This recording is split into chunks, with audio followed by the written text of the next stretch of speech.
नमस्कार मित्रांनो, आज आपण सोल्युशन या सेकंड चॅप्टरला सुरुवात करणार आहोत. सर्वप्रथम पाहू आपण सोल्युशन म्हणजे काय. What is solution.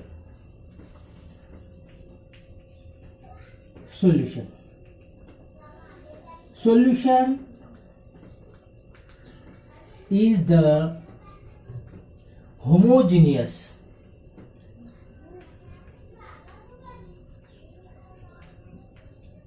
mixture of two or more than two pure substances.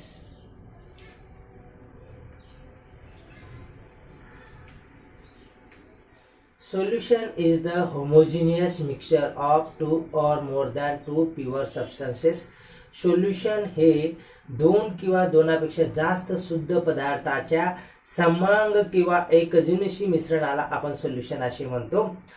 Solution is made up of two component. Solution मुख्यतः दोन कॉम्पोनंट पासून बनतो.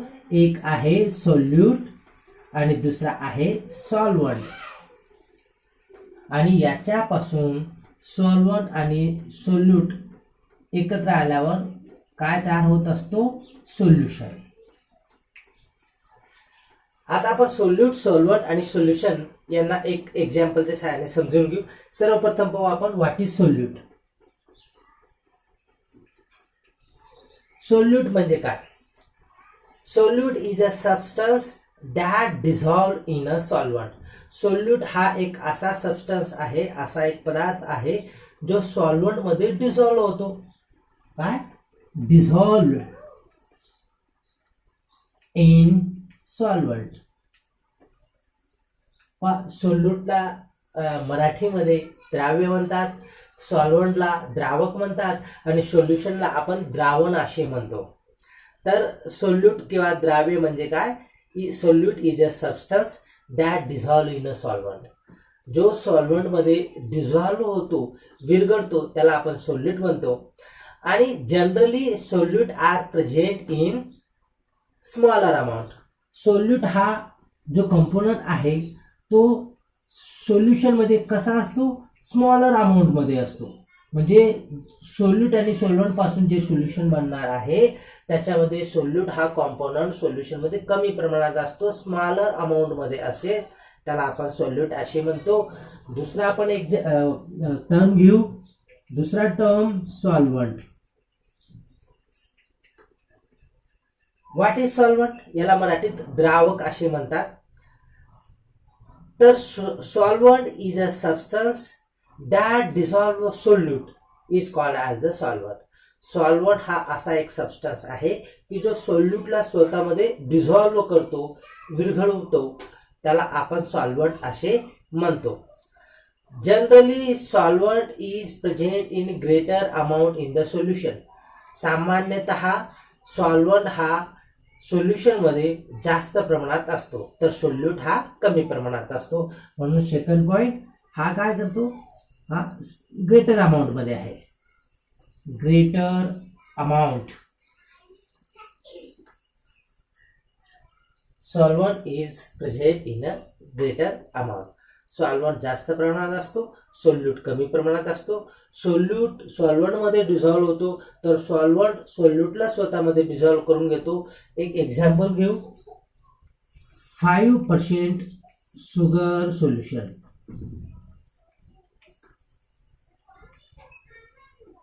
5% शुगर सोल्युशन. 5% शुगर सोल्युशन याचा अर्थ काय होतो की 5% आपण काय घेणार, शुगर. 95% काय असेल, साखरेचे द्रावण आपण पाण्यात तयार करतो म्हणून वॉटर. आणि तयार होणारं काय असेल, शुगर सोल्युशन असेल, साखरेचं द्रावण असेल, शुगर सोल्युशन. या ठिकाणी सोल्यूट 5% आहे, म्हणजे स्मॉलर अमाऊंट मध्ये आहे. आणि स्मॉलर अमाऊंट मध्ये असल्या कारणानं आपण याला काय म्हणू शकतो, सोल्यूट. 95% वॉटर ग्रेटर अमाऊंट मध्ये आहे म्हणून आपण याला म्हणणार सॉल्व्हंट. आणि ज्यावेळेस सोल्यूट सॉल्व्हंट मध्ये डिझॉल्व्ह होतो काय तयार होत असतं, सोल्युशन, शुगरचं सोल्युशन तयार होत असतो. या ठिकाणी सोल्यूट जो शुगर आहे त्याची फिजिकल स्टेट म्हणजे भौतिक अवस्था सॉलिडची आहे. वॉटरची फिजिकल स्टेट काय आहे, लिक्विड. आणि सोल्युशनची फिजिकल स्टेट काय आहे, लिक्विड. व आपण सोल्युशनच्या डेफिनेशन मध्ये या ठिकाणी होमोजिनियस मिक्सचर असा एक शब्द वापरलेला आहे. याचा अर्थ होतो एकजिन्सी किंवा समांग मिश्रण. म्हणजे कसं, तर इथं पहा, सोल्यूट सॉलिड आहे, सॉल्वंट लिक्विड आहे, परंतु सोल्युशन फक्त लिक्विड आहे. याची एकच फिजिकल स्टेट आहे, single physical state, that is liquid. परंतु सॉल्यूट आणि सॉल्वंट या ठिकाणी दोन फिजिकल स्टेट आहेत. ज्यावेळेस सोल्युशनला सिंगल फिजिकल स्टेट असेल त्यावेळेस त्याला आपण काय म्हणतो, होमोजिनियस मिक्सचर म्हणतो. अजून दुसऱ्या भाषेत सांगायचे असेल तर होमोजिनियस मिक्सचर याचा अर्थ असा होतो की त्या सोल्युशनची जी प्रॉपर्टीज असेल, जे गुणधर्म असतील, are uniform in all direction, सर्व दिशेला त्याचे गुणधर्म समान असतात, त्याला आपण होमोजिनियस मिक्सचर म्हणतो. एक थोडक्यात आपण एक एक्झाम्पल घेऊ. इमॅजिन करा, एक साखरेचे द्रावण आपण एक ग्लास मध्ये भरून ठेवलेलं आहे. एक 5% शुगर सोल्युशन आहे. आता जर मी या ठिकाणाहून एक चम्मच साखरेचं द्रावण घेतलं आणि टेस्ट केलं, नंतर या ठिकाणाहून एक चम्मच साखरेचं द्रावण घेतलं आणि टेस्ट केलं, तर मला दोघं ठिकाणची टेस्ट सारखीच लागणार आहे, सारखीच गोड असणार आहे. तिथं गुणधर्म बदलणार नाही. पण तुम्ही इथून घ्या किंवा या साईडनं किंवा या साईडनं, कोणत्याही साईडनं, कोणत्याही बाजूकडनं तुम्ही जरी ते टेस्ट घेण्यासाठी एक स्पून साखरेचं द्रावण घेतलं, एक चम्मच साखरेचं द्रावण घेतलं, तरी टेस्ट बदलणार नाही. याला आपण uniform properties of solution in all direction, सर्व दिशेला सोल्युशनची प्रॉपर्टीज कशी असते, युनिफॉर्म असते. यानंतर आपण या डेफिनेशन नुसार असं म्हणू शकतो की सोल्युशन मध्ये दोन कंपोनंट असतात, एक सॉल्यूट असतो, एक सॉल्व्हंट असतो. जो कमी प्रमाणात असतो त्याला आपण सॉल्यूट म्हणतो आणि जो जास्त प्रमाणात असतो त्याला आपण सॉल्व्हंट म्हणतो. But it is not always true हे, परंतु ही डेफिनेशन सर्व वेळेस लागू होत नाही.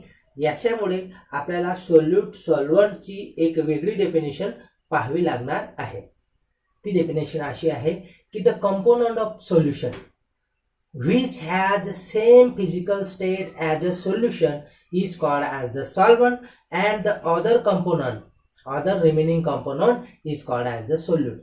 पण या ठिकाणी सॉल्व्हंटची एक नवीन डेफिनेशन अशी तयार होते की सॉल्व्हंटची फिजिकल स्टेट ही सोल्युशनच्या फिजिकल स्टेट सारखीच असते. The component of solution which has same physical state as a solution is called as the solvent, and remaining component of solution is called as the solute. म्हणजेच solution मधील असा component की ज्याची physical state आणि सोल्युशनची physical state जर समान असेल त्या कंपोनंटला आपण सॉल्व्हंट म्हणू शकतो. म्हणजे सोल्युशनचे फिजिकल स्टेट आणि सोल्युशन मधील कुठल्या तरी एका कंपोनंटची फिजिकल स्टेट सेम असेल, ज्याची फिजिकल स्टेट सोल्युशनच्या फिजिकल स्टेट सारखी असेल अशा कंपोनंटला आपण सॉल्व्हंट म्हणतो. आणि ज्या कंपोनंटची फिजिकल स्टेट सोल्युशनच्या फिजिकल स्टेट सारखी नसेल त्याला आपण सॉल्यूट असे म्हणतो. एक अशी दुसरी डेफिनेशन या ठिकाणी लागू होते. म्हणजेच आपण एक एक्झाम्पल घेऊ. 60% शुगर सोल्युशन, साखरेचं द्रावण, परंतु कसा 60%, म्हणजे या ठिकाणी 60% काय असेल, शुगर प्लस 40%, 100 पैकी 60 गेली 40%, 40% वॉटर, आणि जो शुगर सोल्युशन तयार होणार आहे तो शुगर सोल्युशन या दोघांपासून तयार होतो, कारण सॉल्यूट आणि सॉल्व्हंट पासून सोल्युशन तयार होत असतो. तर आपल्या डेफिनेशन नुसार या ठिकाणी शुगर 60% आहे, म्हणजे ग्रेटर अमाऊंट आहे, हा सॉल्व्हंट असायला पाहिजे. पण या ठिकाणी आपण फिजिकल स्टेट पाहू. हा आहे सॉलिड शुगर, वॉटर आहे लिक्विड, आणि शुगर सोल्युशन साखरेचे द्रावण नेहमी लिक्विड मध्ये तयार होत असतं. आपण साखरेचा पाक पाहिलाय पा, लिक्विड, याच्यामध्ये साखरेच्या पाकमध्ये साखर खूप मोठ्या प्रमाणात असते, परंतु जो साखरेचा पाक तयार होतो तो कसा असतो, लिक्विड म्हणजे द्रव्य रूपात असतो. म्हणून या ठिकाणी फिजिकल स्टेट ऑफ सोल्युशन काय आहे, लिक्विड. आणि या दोघांपैकी कोणाची फिजिकल स्टेट लिक्विड आहे, वॉटरची. पहा, although it is in a smaller amount, जरी हा कमी प्रमाणात आहे तरी या ठिकाणी याची फिजिकल स्टेट आणि सोल्युशनची फिजिकल स्टेट सारखी असल्या कारणाने आपण वॉटरला सॉल्व्हंट म्हणतो आणि शुगरला आपण सोल्यूट म्हणतो, जरी तो जास्त प्रमाणात असेल तरी. ही डेफिनेशन काही ठिकाणी लागू पडते, परंतु सामान्यतः जास्तीत जास्त आपण याच्या आधीची सोल्यूट आणि सॉल्व्हंटची जी डेफिनेशन पाहिली आहे ती लागू पडत असते. आता आपण पाहू types of solution. Solute and solvent may be solid, liquid और गॅसेस. जे सोल्यूट आणि सॉल्व्हंट असतात हे सॉलिड असू शकतात, गॅस असू शकतात किंवा लिक्विड असू शकतात. Therefore, there are 9 types of solution depending on the physical state of a solute and solvent. म्हणून सोल्यूट आणि सॉल्व्हंट यांच्या भौतिक अवस्थेवर, यांच्या फिजिकल स्टेटवर एकूण 9 प्रकारचे सोल्युशन आपण पाहत आहोत. 9 प्रकारचे सोल्युशन आपल्याला पाहायला मिळतात. या 9 प्रकारच्या सोल्युशनमध्ये परत 3 मुख्य प्रकार पडतात, गॅसियस सोल्युशन, लिक्विड सोल्युशन आणि सॉलिड सोल्युशन. आणि या तिघांचे परत 3 उपप्रकार पडतात. ते आपण सोल्यूट सॉल्व्हंट यांच्या फिजिकल स्टेटनुसार कसे 9 प्रकारचे सोल्युशन पडतात ते आपण या ठिकाणी पाहणार आहोत. सर्वप्रथम आपण पाहू गॅसियस सोल्युशन. गॅसियस सोल्युशन मध्ये मी सर्वप्रथम लिहितो सोल्यूट लिहिण्याचं कारण असं की सॉल्यूटची फिजिकल स्टेट, या साईडला लिहिणार मी सॉल्व्हंट याचा अर्थ सॉल्व्हंटची फिजिकल स्टेट, आणि शेवटी मी लिहितो आहे एक्झाम्पल. तर पहिला प्रकार आपण पाहू गॅसियस सोल्युशन मध्ये.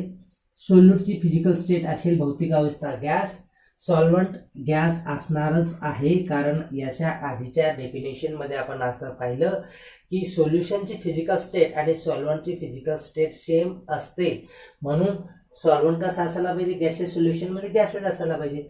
याचं एक्झाम्पल आपण घेऊ शकतो एअर म्हणजे हवा. पण air is the mixture of nitrogen, oxygen and other gases. की हवा म्हणजे काय, की ही नायट्रोजन आणि ऑक्सिजन आणि इतर जे वायू असतात त्यांचा एक मिश्रण आहे. परंतु आपण डोळ्याने नायट्रोजन आणि ऑक्सिजन यांना वेगवेगळे पाहू शकत नाही, म्हणजे होमोजिनियस मिक्सचर आहे. हा याचं एक्झाम्पल. गॅसियस सोल्युशन मध्ये आता सोल्यूट घेऊ आपण लिक्विड, याची फिजिकल स्टेट अशी लिक्विड द्रव्य, आणि सॉल्व्हंट काय असणार आहे, गॅसच असणार आहे. सेकंड गॅसियस सोल्युशन मध्ये सेकंड प्रकारचं सोल्युशन पाहू आपण. सॉल्यूटची फिजिकल स्टेट लिक्विड असेल, सॉल्व्हंट गॅस असणार आहे, आणि म्हणजे liquid in gas type of solution. Example आहे ह्युमिडिटी.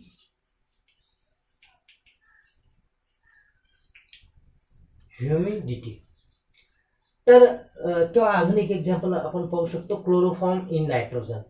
तर ह्युमिडिटी म्हणजे काय, की water vapour present in air. हवेमध्ये पाण्याची वाफ असणे. आपण पावसाळ्याच्या सुरुवातीला ज्यावेळेस पाऊस पडतो आपल्याला असं लक्षात येतं की जवळ आजूबाजू कुठंतरी पाऊस पडला असेल, कारण आपल्याला गारवा जाणवतो, म्हणजेच हवेमध्ये पाण्याची वाफ त्या ठिकाणी असते. गॅसियस सोल्युशन मध्ये आपण आता सोल्यूटची फिजिकल स्टेट घेऊ सॉलिड, परंतु सॉल्व्हंट असणार आहे गॅस. याचं एक्झाम्पल आपण solid in gas type of solution. Solid in gas type of सोल्युशनचे आपण घेऊ आयोडीन इन एअर और डस्ट पार्टिकल इन एअर. हवेमध्ये आयोडीनचे कण असतात. आयोडीन सॉलिड असतो तर हवा गॅसियस असते, म्हणून हा एक्झाम्पल आपण या ठिकाणी घेत आहोत. अशा पद्धतीने गॅसियस सोल्युशनचे 3 एक्झाम्पल आपण पाहिलेत. या ठिकाणी सॉल्व्हंटची फिजिकल स्टेट आपण सेम ठेवतो आहे, गॅस गॅस गॅस, कारण गॅसियस सोल्युशन आहे. गॅसियस सोल्युशनमध्ये सॉल्व्हंट आणि सोल्युशनची फिजिकल स्टेट सारखी असते, म्हणून आपण सॉल्व्हंट चेंज केलेला नाही. फक्त आपण सोल्यूट, गॅस, लिक्विड आणि सॉलिड अशा पद्धतीनं ज्या 3 स्टेट ऑफ मॅटर आहेत, पदार्थाच्या 3 अवस्था आहेत, त्यानुसार आपण सॉल्यूटला एकानंतर एक फिजिकल स्टेट चेंज केलेली आहे. आता आपण सेकंड प्रकार घेऊ liquid solution. Liquid solution. Liquid solution मध्ये परत सुरुवातीला मी सोल्यूट घेतो गॅस, परंतु सॉल्व्हंट कसा घेणार आहे लिक्विड सोल्युशन मध्ये? लिक्विडच घेऊ, कारण सोल्युशन आणि सॉल्व्हंटची फिजिकल स्टेट सेम असायला पाहिजे. म्हणून मी या ठिकाणी सॉल्व्हंट घेतो लिक्विड. आणि gas in liquid type of solution घेऊ आपण. गॅस कशामध्ये डिझॉल्व्ह असेल? लिक्विड मध्ये. याचं एक्झाम्पल आहे ऑक्सिजन dissolved in water. पाण्यामध्ये ऑक्सिजन काही प्रमाणात डिझॉल्व्ह होतो, त्यामुळे जे जलचर प्राणी असतात ते पाण्यामध्ये आपली उपजीविका भागवतात किंवा जिवंत राहू शकतात. हे असं एक्झाम्पल आहे. आता आपण सॉल्यूटची फिजिकल स्टेट काय घेणार आहोत? लिक्विड. सॉल्व्हंट असणार आहे liquid. Liquid in liquid type of सोल्युशनचं एक्झाम्पल आहे ethanol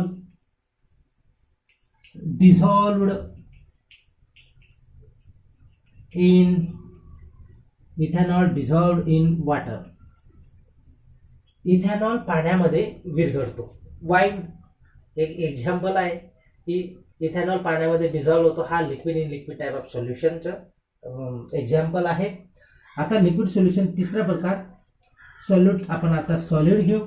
physical state solid. Solvent बदलणार नाही, तो आहे तसाच राहणार आहे लिक्विड. आता solid in liquid type of सोल्युशनचे एक्झाम्पल आहे शुगर सोल्युशन. और शुगर म्हणजे साखर, साखरेचे द्रावण. Sugar solution. साखर पाण्यात विरघळणे, याच्यामध्ये शुगर सॉलिड आणि वॉटर लिक्विड. हा तसा एक्झाम्पल आहे. आता आपण पाहू सॉलिड सोल्युशन, तिसरा प्रकार. याचे सुद्धा 3 उपप्रकार असतात. तर सॉल्यूट, सॉल्व्हंट आणि एक्झाम्पल. आपण सोल्यूट घेऊ सुरुवातीला गॅसियस फिजिकल स्टेट. याची फिजिकल स्टेट असेल गॅस. सॉल्व्हंट काय असणार आहे? सॉल्व्हंट असेल सॉलिड, कारण सोल्युशन सॉलिड घेतोय म्हणून सॉल्व्हंट असेल solid. Gas in solid type of solution म्हणजे सॉलिड मध्ये गॅस डिझॉल्व्ह होणे. याचं एक्झाम्पल घेऊ S2 गॅस इन पॅलॅडियम और प्लॅटिनम. पॅलॅडियम किंवा प्लॅटिनम धातूच्या सरफेसवर हायड्रोजन गॅस ऍब्सॉर्ब केला जातो. हा गॅस इन सॉलिड टाइप सोल्युशनचं एक उदाहरण आहे. आता आपण सोल्यूट बदलून लिक्विड घेऊ. याचं फिजिकल स्टेट सोल्यूटचं काय असेल? लिक्विड. सॉल्व्हंट बदलणार नाही, तो सॉलिडच असेल. मग आता liquid in solid. Liquid in solid टाइपचं एक्झाम्पल आहे amalgam of mercury. Amalgam of mercury in sodium. पण मर्क्युरी पारा हा एक लिक्विड स्वरूपात असतो. कोणत्याही धातू सोबत ज्यावेळेस पाराचं सोल्युशन तयार होतो त्यावेळेस त्याला आपण अमॅलगम म्हणतो. आणि म्हणून amalgam of mercury in sodium metal is the example of liquid in solid type solution. आणि तिसरा प्रकार आहे सॉलिड. सॉलिड सोल्यूट पण सॉलिड आणि सॉल्व्हंट पण सॉलिड. सॉलिड इन सॉलिड याचं एक एक्झाम्पल घेतो आपण. कॉपर डिझॉल्व्ड विरघळणे इन गोल्ड. सोनाराच्या दुकानात कधी आपण पाहतो 24 कॅरेट, 22 कॅरेट, 18 कॅरेट असे कॅरेटवर आपण सोने विकत घेत असतो. तर त्याला सोन्याची शुद्धता आपण म्हणू शकतो. सोन्यामध्ये काही प्रमाणात दुसरे धातू मिसळले जातात, इम्प्युरिटीज त्या ठिकाणी ठेवले जाते. कॉपर, तांबा हा सोन्यामध्ये डिझॉल्व्ह करून आपण या ठिकाणी solid in solid type of सोल्युशनचे एक्झाम्पल पाहू शकतो. नेक्स्ट टॉपिक आहे सॉल्युबिलिटी. अ मॅक्झिमम म्हणजे जास्तीत जास्त, अ मॅक्झिमम अमाऊंट म्हणजे प्रमाण, a maximum amount of solute that can be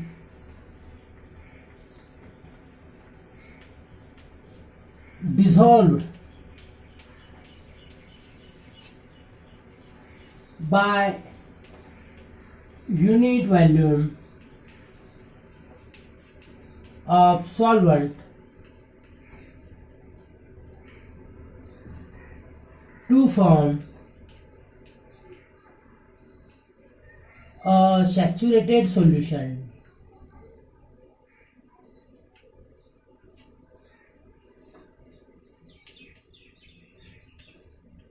at given temperature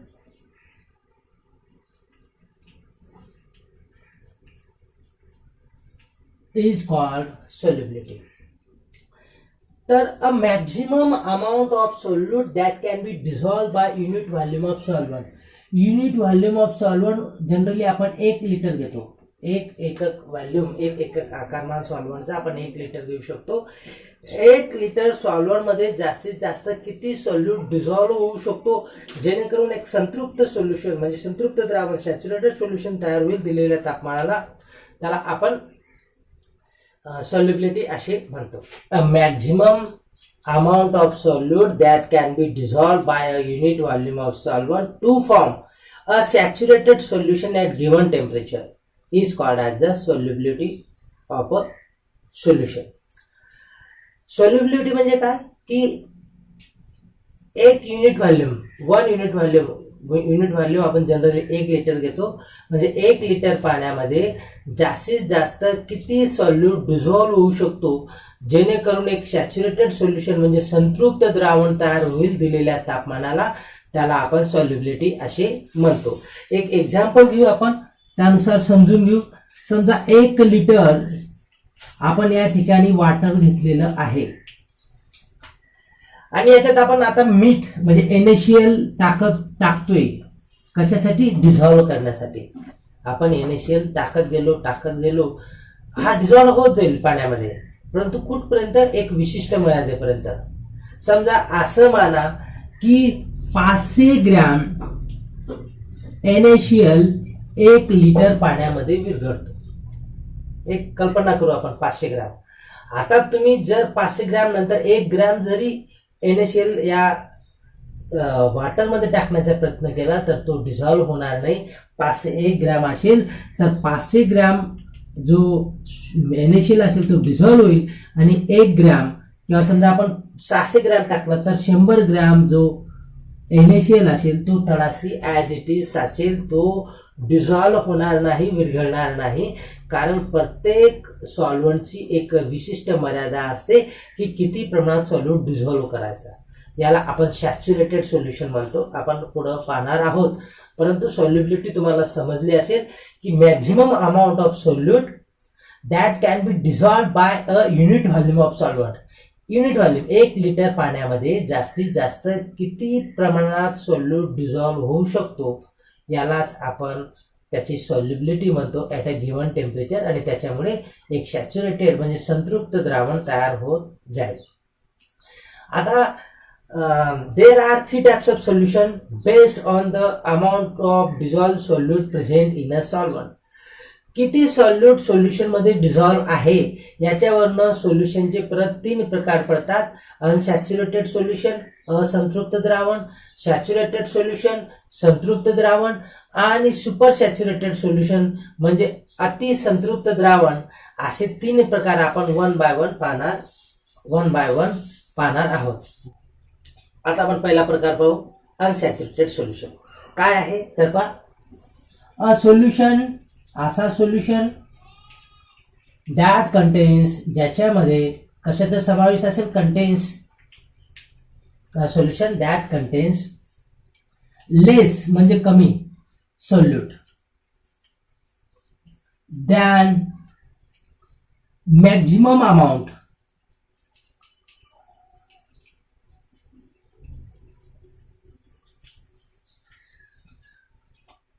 dissolved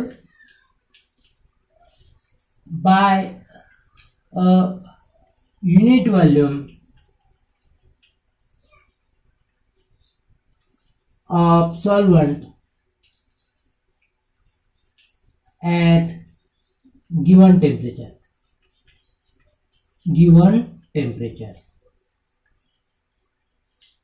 unsaturated solution म्हणजे असंतृप्त द्रावण, की a solution that contains less solute than maximum amount dissolved by unit volume of solvent at given temperature is called as the unsaturated solution. की ज्या solution मध्ये जास्तीत जास्त एक युनिट व्हॉल्यूम सॉल्वंट मध्ये किती सोल्यूट डिझॉल्व्ह होऊ शकतो त्याच्यापेक्षा कमी सोल्यूट जर त्या सोल्युशन मध्ये असेल तर त्याला आपण अनसॅच्युरेटेड सोल्युशन असे म्हणतो दिलेल्या तापमानाला. आपण एक एक्झाम्पल घेऊ. समजा 1 लिटर वॉटर असेल. आताच आपण मागं पाहिलं की 1 लिटर वॉटर मध्ये maximum amount of NaCl dissolve is 500 gram. 1 litre पाण्यामध्ये 500 ग्रॅम NaCl डिझॉल्व होऊ शकतो, परंतु आपण या सोल्युशन मध्ये फक्त 300 ग्रॅम NaCl घेणार आहोत. 1 लिटर पाण्यामध्ये जास्तीत जास्त 500 ग्रॅम NaCl डिझॉल्व होऊ शकतो, परंतु दिलेल्या सोल्युशन मध्ये फक्त 300 ग्रॅम एवढंच सोल्यूट आपण डिझॉल्व करीत आहोत. याचा अर्थ काय, हा अजून संतृप्त झाला नाही, हा समाधानी झालेला नाही. अजून 200 ग्रॅम NaCl याला लागणार आहे, परंतु तेवढे सोल्यूट नाहीत. आपण आपल्याकडे कमी प्रमाणात आपण NaCl या सोल्युशन मध्ये टाकत आहोत. म्हणून अशा सोल्युशनला आपण अनसॅच्युरेटेड किंवा असंतृप्त, याला संतृप्त होण्यासाठी परत 200 ग्रॅम मीठ पाहिजे, परंतु कमी जर सोल्यूट असेल, less amount of solute, if a solution contains less amount of solute than the maximum amount, जास्तीत जास्त किती सोल्यूट त्या सॉल्वंट मध्ये डिझॉल्व्ह होऊ शकतो त्याच्यापेक्षा जर कमी सोल्यूट आपण घेऊ तर अशा सोल्युशनला आपण काय म्हणतो, अनसॅच्युरेटेड सोल्युशन. आता 2 नंबर घेऊ आपण, सॅच्युरेटेड सोल्युशन.